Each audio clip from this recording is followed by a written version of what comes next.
अमित मालवीय हमारे साथ इस वक्त जुड़ रहे हैं, प्रवक्ता भारतीय जनता पार्टी के।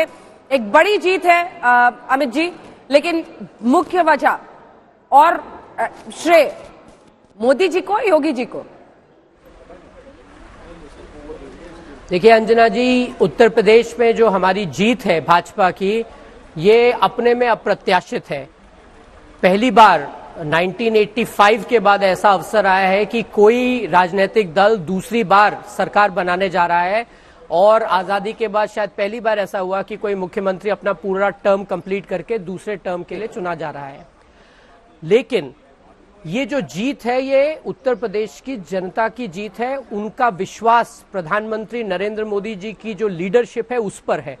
2014 में, फिर 2017 में, फिर 2019 में और अब 2022 में जिस प्रकार से उन्होंने प्रधानमंत्री नरेंद्र मोदी जी के लिए अपना जनादेश दिया है, वो अपने में अप्रत्याशित है। 55 सीटें आप गिर रहे हैं, तो 2024 के लिए कैसा होगा करता है? क्योंकि आप अगर 267 लगातार 4 बार हो जाएगा कि आप वहां पर बहुत अच्छी परफॉर्मेंस कर रहे हैं, तो 2024 के लिए जब प्रधानमंत्री अपने तीसरे कार्यकाल के लिए चुनावी मैदान में उतरेंगे, तब क्या ये फायदेमंद होगा, नुकसानमंद होगा? क्योंकि एंटी इनकम्बेंसी होती है, आप गिरते ही हैं पहले से। आप देखिए ना, 55 सीटें आप इस बार भी गिरते हुए दिख रहे हैं। दूसरा चेहरा, part B of the question, Yogi Adityanath और उनका इमर्जेंस एक बड़े नेता के तौर पर बीजेपी में उनके कद को कहां ले जाएगा? अमित जी।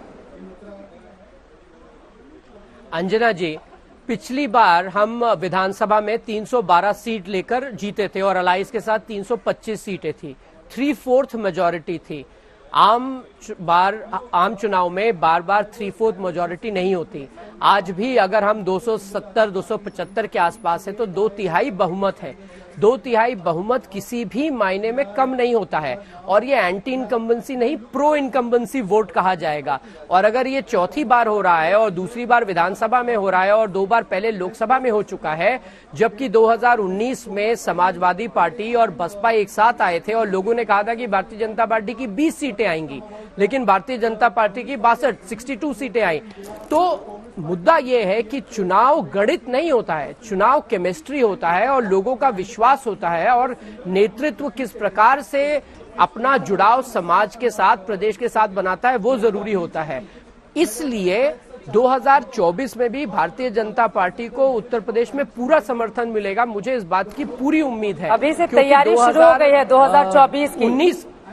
अभी से तैयारी शुरू हो गई है अमित मालवीय जी 2024 की। लेकिन उसके पहले मैं जल्दी से, एक तरफ प्रधानमंत्री नरेंद्र मोदी का इतना बड़ा कद, 2014 की जो सुनामी चली थी बीजेपी के पक्ष में उत्तर प्रदेश में, वो रुकने का नाम नहीं ले रही है। वहीं दूसरी तरफ योगी आदित्यनाथ पहली बार करिश्मा करते हुए किसी मुख्यमंत्री ने दोबारा अपनी सरकार सत्ता में वापसी कराने का जनादेश प्राप्त किया है। तो अब दो बड़े नेता, उनकी ये जोड़ी कमाल कर गई। लेकिन इसी के साथ जो बड़े चेहरे आपके हारते हुए दिखाई दे रहे हैं, खासतौर से सिराथू का जिक्र एक बार फिर से करते हुए, वहां पर डामाडोल स्थिति क्यों हो गई? कौन सा कार्ड वहां पर नहीं चल पाया आप लोगों का?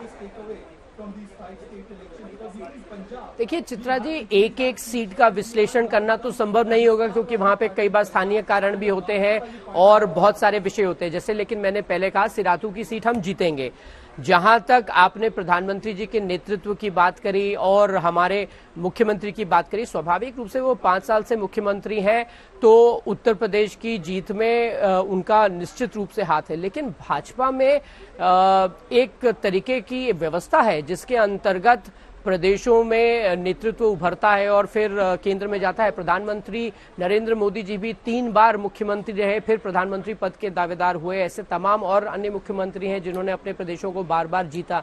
तो इसको लेकर जिस प्रकार की चर्चा अभी करी जा रही है, वो मुझे लगता है बहुत जल्दबाजी में करी जा रही है। और प्रधानमंत्री महिला वोटरों पर भी एक टिप्पणी जल्दी से अमित मालवीय जी मैं आपका चाहूंगी। महिला वोटर्स ने बढ़ चढ़कर बीजेपी के लिए वोट दिया है। महिलाएं इतनी इंटेक्ट, खासतौर से उत्तर प्रदेश की बात करें, बिहार की बात करें, उत्तराखंड की बात करें, अगर महिलाओं का इतना बड़ा जनाधार आपको मिल रहा है, तो उसके पीछे 3 बड़े कारण क्या देख रहे हैं आप? चित्रा जी, आप तो उत्तर प्रदेश से आती हैं, जहां तक मेरी जानकारी है। उत्तर प्रदेश में महिलाओं का अंधेरे होने के बाद घर से निकलना दूभर था। आज स्थिति ये है कि महिलाएं, बच्चियां घर के बाहर जा सकती हैं, ट्यूशन के लिए जा सकती हैं, कॉलेज जाती हैं और उनको आवारा लड़के वहां छेड़ते नहीं। ये वही लड़के थे जो समाजवादी पार्टी के दल का हिस्सा थे। आज कानून व्यवस्था वहां इतनी मजबूत हो गई है कि वहां के जो गुंडे, अराजक तत्व है वो घरों में बैठे हुए हैं और लोग अपनी जिंदगी निश्चित रूप से जी रहे हैं। चाहे पिछले 2 साल में कोविड के अंतर्गत राशन पहुंचाने का विषय हो, जो महिला और गृहिणी के लिए सबसे महत्वपूर्ण है, भारतीय जनता पार्टी ने सुनिश्चित किया कि उनको वो वहां राशन मिला।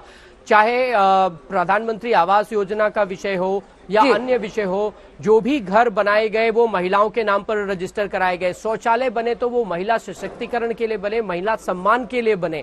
महिलाओं को अपने घर से निकलकर अब बाहर शौच प्रक्रिया के लिए नहीं जाना पड़ता।